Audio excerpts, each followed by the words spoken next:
All right, what's up, guys? Lewin and Whitney here, and we have with us our very own Chef Mary. Say hey, Mary. Hey guys, welcome to the kitchen. All right, so tell us what you're going to do for us today. Well, today we're going to prep a lunch for y'all. It's an all paleo meal. We're going to start with the spaghetti squash, which if you're not familiar, it looks just like this. It bakes for about 35 minutes, so I'm going to go ahead and get started on that first. Okay. Now, what's the whole dish that you're putting together? Oh, okay. We're having spaghetti squash with a tomato salad with a homemade balsamic dressing, and then a roasted chicken breast that is roasted with parsley, lemon, and garlic. All right, fantastic. Yeah, so, it's going to be good. All right, so to get started, tell us what all ingredients we need. I'm going to zoom in here. Oh, okay, good. Well, to get started for your meal tonight, you just need a spaghetti squash or two, depending on how many people that you have here. You're going to need some lemon, garlic, Roma tomatoes, which are in season and good all year round, a shallot, and then some parsley. That's the produce that you're going to need. Obviously, you'll need some raw chicken breast, oil, salt, and pepper, stuff that is probably just staples in your pantry. All right, let's ready to rock and roll. Okay, great. Well, so this is a spaghetti squash, obviously, I've said that. It's kind of a beast to cut in half. So what I usually do is cut a little foot off the end so that you have a flat leg for it to stand on as you cut it in half lengthwise. We'll see. It's a beast. You gotta really get in there with your knife and cut it. Make sure you have a really sharp knife and just go in half lengthwise.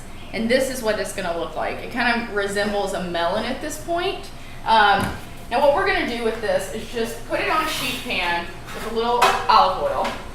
We're going to bake it cut side down for 35 to 40 mintes at 400 degrees. Now, how much oil are you putting in the pan? That was probably about a teaspoon. I'm just making sure that the cut side is coated so that it doesn't stick to the pan. We will turn it halfway through cooking, but it's nice to go ahead and have this lubed up so that it won't stick. And I'm just going to throw that in the oven really quickly so that we can get started on our meal. All right, so tell everybody the temperature you got going and how long it's going to stay. Okay, I've got it going at 400 degrees. It's going to stay in there about 35 to 40 minutes. You'll turn it once during cooking. Just take some tongs and turn it over. Okay, awesome. The second part of this meal that we're going to start on is the chicken. Now, I already have my chicken breast on a sheet pan. What I'm going to add to it, let me just move this back here for a minute, is a little bit of garlic. So you guys are probably all familiar with garlic. It comes in a head like this. You can also buy it at the store that's already peeled for you. But if you don't want to buy that much at one time, you just peel off a clove like that. It's going to come in a skin that sort of feels like paper, tissue paper. The easiest way to get that off, I've found, is to take the flat side of your knife and just smash it like that. And then it just comes right off. Like that. And so then we'll continue to just mince it. Which you guys, if you aren't comfortable with your knife working with little things like this, you can always get just a basic garlic press and put the garlic clove through there. So I'm going to do a couple of cloves of garlic for this chicken breast. You can add as much or as little as you want. That's the beauty of cooking, is you get to change it up for your own tastes. So let me just get a couple of these minced. The other components that we're going to be using today are lemon and parsley. I just happen to love lemon and parsley together. I think it's really versatile. It makes the chicken taste great. If you have basil at home or cilantro, any kind of citrus really will work here. Any kind of herb really will work here. So we're trying to give you guys a recipe that you can use whatever you have on hand. You don't probably have to make a special trip to the store. So this is about 3 garlic cloves minced, and it doesn't have to be really fine. It's just going to be for flavoring for the chicken. So I'll set that aside here. The next part of this is the lemon. So oftentimes you buy a lemon for the juice, right? Well, this nifty little tool called a microplane grater, you can use it for grating spices like nutmeg or cheeses, but you don't eat cheese. Anyway, so it just has tons of tricks. It just comes in handy all the time. But so you get a little bit of lemon zest, which is not something you probably use, and it tastes great on the chicken. It is so flavorful. You just run your little microplane across here, and you'll get a big old hunk of lemon zest. Like I said, you could use oranges here, you could use limes, really anything that you have in your refrigerator. So that will flavor it. And then also, we're gonna use a little bit of fresh parsley, which you can buy at the store by the bunch. You can grow it at home. You just keep it in water in your refrigerator and peel it off whenever you need it. And I just run my knife over it really quickly. It's called a rough chop. You don't have to be really particular about this, and you don't have to be a great chopper. That's good enough. So then I'll bring my chicken back over. I'm gonna put a little bit of olive oil on the chicken, on each breast. If you need to make 6 breasts, you just vary it accordingly. You have the recipe card in your bag, so go ahead and look at it, and you can change up however you need. I'm gonna sprinkle the garlic on, and the lemon zest, and my parsley. The final component of this, which you won't want to forget, is salt and pepper. Sea salt, kosher salt. Always season your meat really well. That's going to be part and parcel whether this is going to be flavorful or not, is whether you season it properly. So don't be afraid of the salt and the pepper. So this will go in the oven at the exact same temperature as the spaghetti squash. So you don't even need to change that. And they'll actually come out of the oven about the same time. We're gonna look at about 25 to 30 minutes. And then you want your chicken to be at 160 degrees when you pull it out of the oven. So we're gonna pop that in. While that's cooking, we're gonna prep the tomato salad. Hasn't that been easy so far? Been awesome. Awesome, yeah. So we're gonna prep the tomato salad, which is just basically tomatoes that you've sliced up, and we're gonna make a homemade dressing with some shallots, balsamic vinegar, oil, salt and pepper, and a little bit of Dijon. So this is a shallot.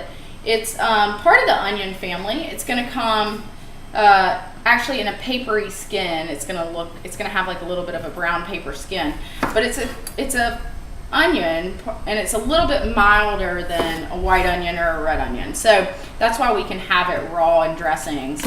You don't want to cook this shallow. So what we're gonna do is just mince it up a little bit.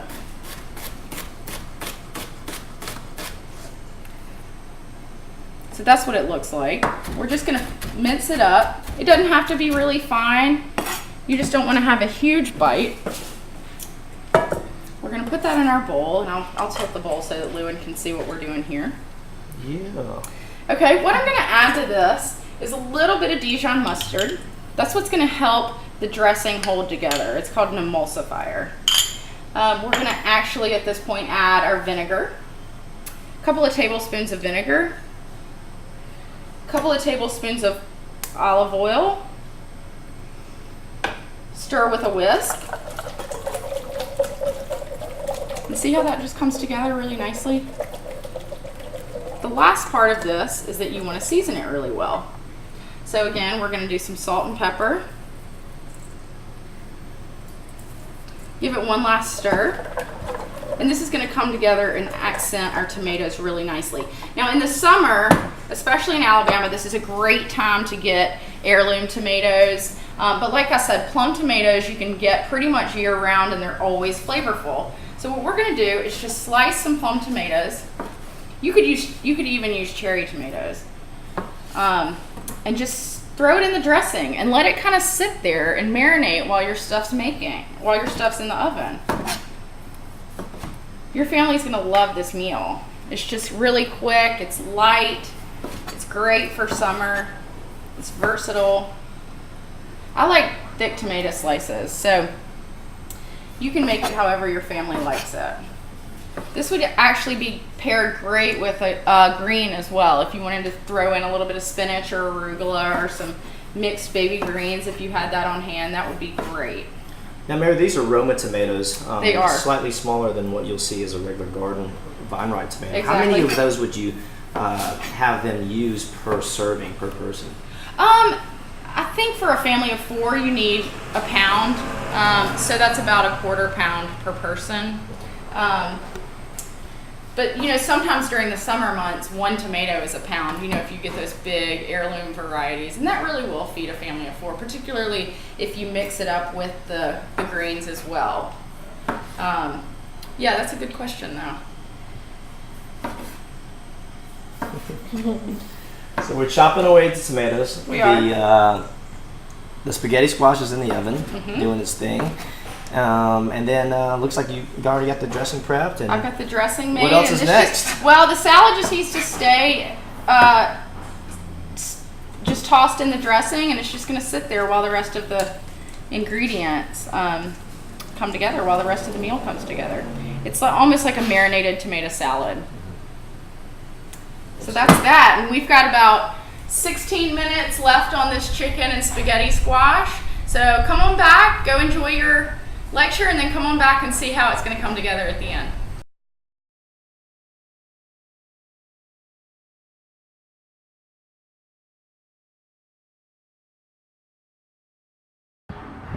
All right, Mary, we're back. Chicken is done cooking. Let's see what we got. Yeah, we're about ready to pull out your meal. So the spaghetti squash is what we'll start with first. This is how it'll come out of your oven. Once you've turned it once, it's going to have a very caramelized flesh side. And this is super easy to scoop out. If you've never done spaghetti squash before, you'll want to hold it in your hand because it's still hot. So have a hot hand on. You'll scoop out the flesh. Scoop out the seeds, pardon me, and discard them. There's nothing that you can do with them, and they come out super easy. And what's left is the flesh of the spaghetti squash.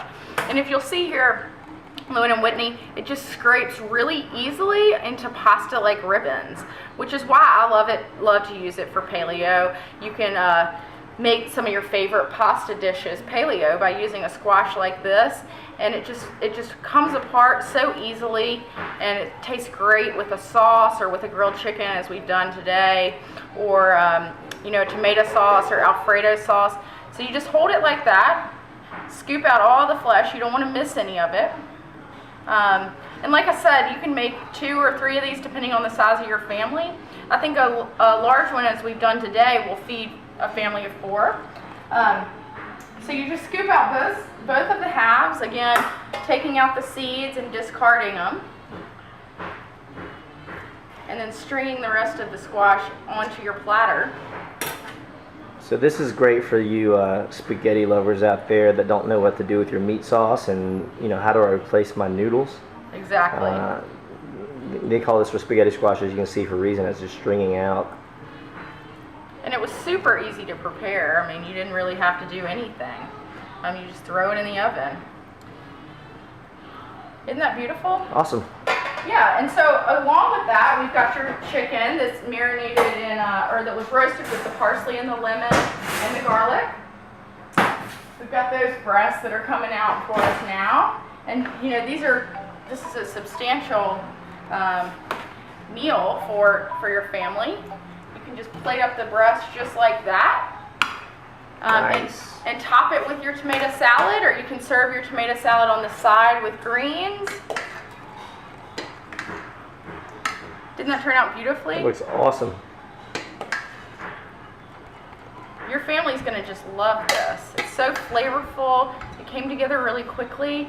In under 45 minutes, you had a full meal for your family. And you really didn't have to spend that much time at the store. And as we're going to tell you later, there's a whole slew of things that you could do with this, particularly as leftovers if you have some tomato leftover or some chicken leftover. So this is it. Bon appetit.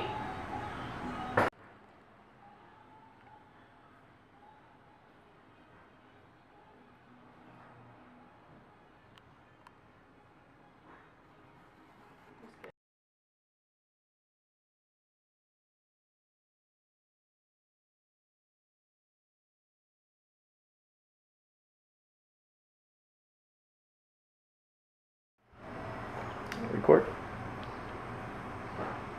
Rolling. Hey guys, welcome back to the kitchen. A lot of weeks we make 3, 2, 1. Hey guys, welcome back to the kitchen. What we're going to show you now is how to make paleo cornbread. You might not realize that you can too still have bread. This is actually made with an almond flour, which is essentially, it's just ground up almonds that are the consistency.